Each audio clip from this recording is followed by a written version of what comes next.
this YouTube channel. Oke, baik. Selamat pagi semuanya. Izin akan saya mulai untuk sesi ILM hari ini dengan judul Tips Biar Hidup Nggak Cuma Jalan Tapi Juga Nyaman. Kenapa keseimbangan itu penting? Kita seringkali merasa hidup kita terjebak dalam siklus atau rutinitas yang monoton. Bangun, kerja, makan, tidur, dan begitu seterusnya. Kalau kita terus-menerus menjalani hidup dengan cara yang seperti ini, tanpa memberikan perhatian pada keseimbangan mental, fisik, dan emosional, kita bisa cepat merasa lelah, tertekan, atau bahkan mengalami burnout. Keseimbangan itu sangat penting agar kita bisa menjalani hari dengan lebih menyenangkan dan lebih produktif. Berikut ini adalah tips-tips yang dapat membuat hidup kita jadi lebih nyaman. Yang pertama, prioritaskan waktu untuk diri sendiri. Yang kedua, tentukan batasan yang sehat. Yang ketiga, aktivitas fisik dan tidur yang cukup. Dan yang keempat, mengelola stres dengan cara relaksasi. Untuk tips yang pertama, prioritaskan waktu untuk diri sendiri atau me time. Me time itu sangat penting untuk menjaga keseimbangan hidup. Me time adalah waktu untuk diri sendiri, untuk merilekskan pikiran dan tubuh tanpa gangguan dari pekerjaan atau dari orang lain. Aktivitas seperti membaca, menulis jurnal, atau sekedar berjalan di luar bisa menjadi cara yang efektif untuk merawat diri. Fun fact-nya, penelitian menunjukkan bahwa menulis perasaan kita dalam jurnal bisa mengurangi tingkat hormon stres kortisol dan membantu kita lebih mudah melepaskan ketegangan emosional. Bahkan hanya dengan menulis selama 5 menit sehari, kita bisa merasa lebih tenang dan lebih terkontrol. Tips yang kedua, batasan yang sehat. Menetapkan batasan yang sehat. Kadang kita merasa terbebani karena tidak tahu kapan harus berkata tidak atau terlalu banyak mengambil tanggung jawab.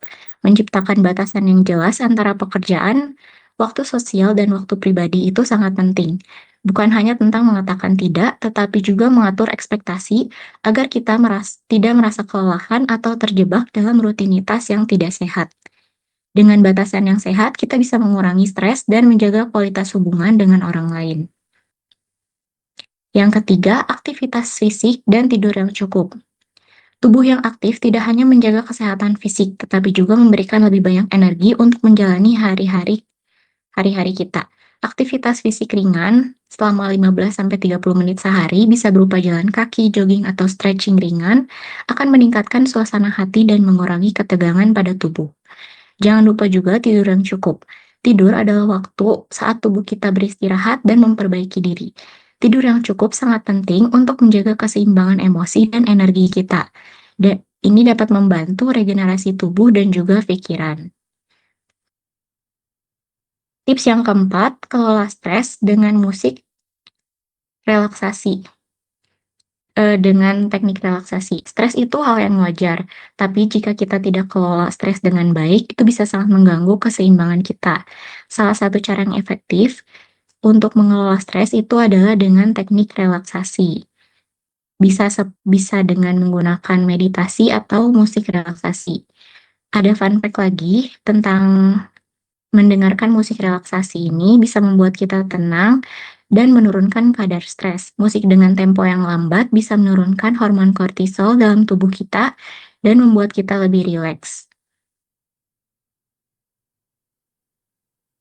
Keseimbangan yang sehat antara pekerjaan, waktu untuk diri sendiri, dan aktivitas fisik adalah kunci untuk hidup lebih nyaman.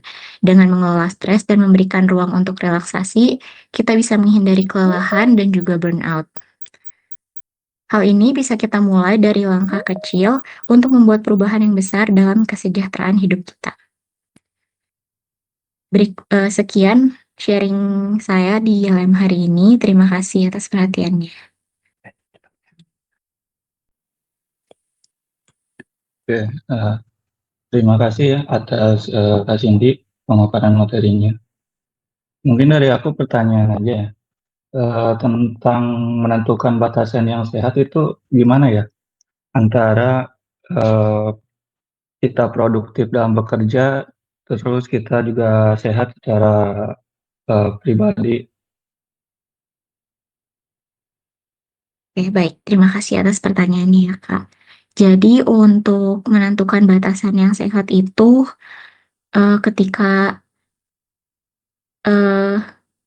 kita merasa sudah overwhelmed dengan pekerjaan dan merasa bahwa tanggung jawab yang akan diberikan itu sudah tidak sanggup lagi dikerjakan daripada kita eh, memaksakan untuk mengambil tanggung jawab yang kemudian nggak bisa diselesaikan, itu lebih baik kita coba untuk bicarakan dulu.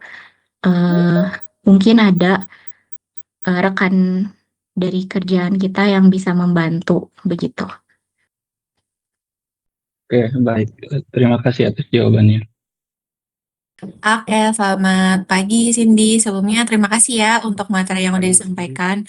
Nah, mungkin kalau misalnya dilihat dari materi yang kamu sampaikan kan sebenarnya kelihatannya simple gitu ya. Maksudnya tips-tips lah supaya hidup itu nggak cuma berjalan, tapi juga sebenarnya tuh kita ya bisa hidup dengan lebih nyaman gitu kan. Dan materinya ini sebenarnya ya cukup kena gitu ya sama realita kerja sekarang. Karena kan sebenarnya kalau untuk di masa sekarang itu kadang tuh kita emang fokusnya buat ngejar target, deadline gitu kan. Terus juga ada beberapa yang memang fokusnya kan sama responsibility gitu ya. Tapi kalau misalnya tubuh dan pikiran kita itu butuh di recharge kan sebenarnya juga ya kita harus bisa istirahat gitu. Kalau misalnya emang kita biarin terus kan ujung-ujungnya ya tadi mungkin ya udah kamu singgung juga gitu ya. Mungkin ya performanya turun gitu kan, produktivitasnya juga turun gitu. Jadi ya tetap perlu dijaga gitu kesehatan mental sama fisiknya gitu. Tadi tips-tipsnya cukup sederhana ya, maksudnya dari Cindy juga yang udah di-share gitu kan kayak ya udah nih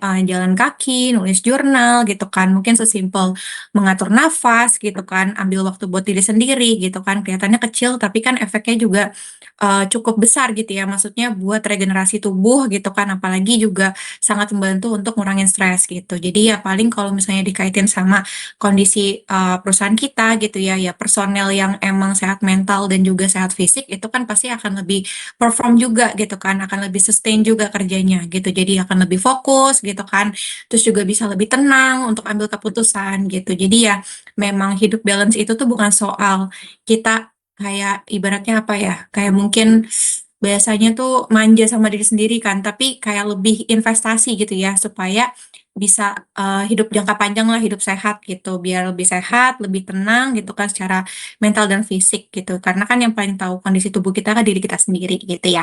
Thank you ya Cindy ya untuk materinya. Sama-sama, Kak. Terima kasih, Kak.